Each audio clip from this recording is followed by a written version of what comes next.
So I'm having some technical problems, so we're just gonna have to see how much of this we can get in one shot. So I'm not gonna be making the video I originally intended to make, which was supposed to go up yesterday. But we'll talk about something else. We'll talk about the core principles of anthropological theory, and I'll probably pull in some of the examples of the tribe that I was thinking to speak about, which was the Trobriand tribe of the Kiromane Islands in Papua New Guinea. But I'm already derailing. This is why all my clips are always heavily edited. Anyway, okay, so anthropology is a slightly peculiar social science. We have a very strong ethic around exactly how we do anthropology. So this is called the idea of ethnocentrism. Let the car pass. Now, oh, actually, it's cultural relativism. Sorry, ethnocentrism is not cultural relativism. Now, cultural relativism is something you've probably heard of before. It's something that is heavily criticized as a philosophy, and social anthropologists do not hold it as a philosophy, but as a work ethic. So, cultural relativism is the idea that no culture is inherently good or bad, it's just internally logical.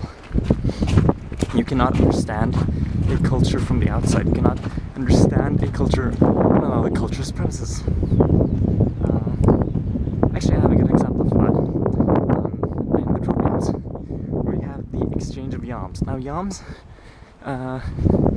for someone like us, who are not Trobrians, yams are food. Yams are slightly overgrown sweet potatoes. But for the Trobrianders, they are not.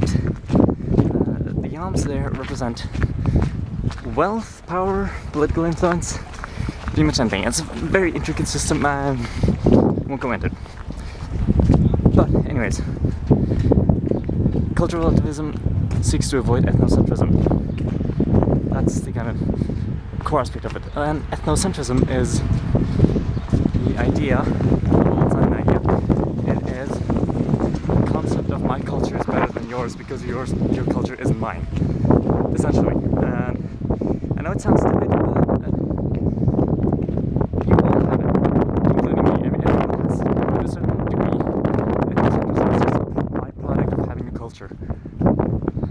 Just to some degree you have it.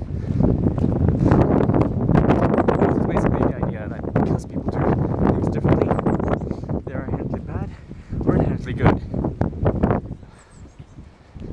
Sorry. Speaking too fast, so I get out of breath. Anyways, there are 3 minutes.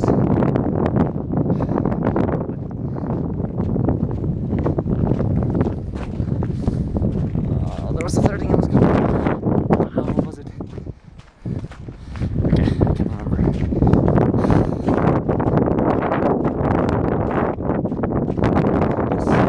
participant observation.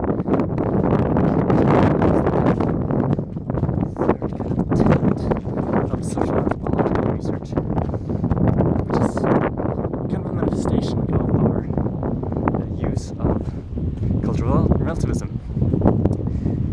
Participant observation.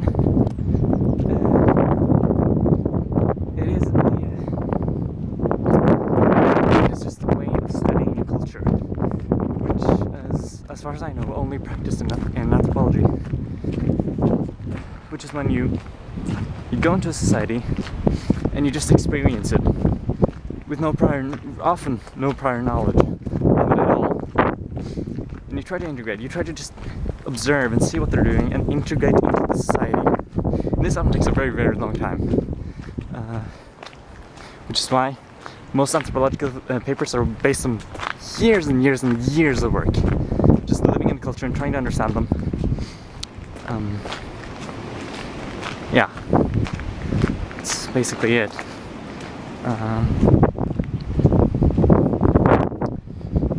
Actually, there is a guy on YouTube who's doing this with his anthropology class. since I tagged this with Anthropology, it'll probably show up somewhere over there, but I'm just gonna say it anyway. It's an anthropological introduction to YouTube, which is a really interesting video, and if you just like listening to me talk about anthropology, go watch it, because believe me, there are very good reasons why it has over 1.5 million views, even though it's over an hour long. And he touches a bit on participant observation and a lot of really interesting things about the internet. So I think I'm about 5 minutes now. Sorry, I can promise you that next week's video is going to be a little better, a little cleaner, a bit more organized, but right now I just kind of have to rush this since I'm already a day late. So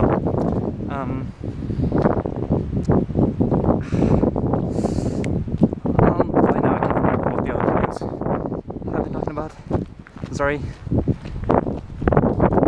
But anyways, see ya later.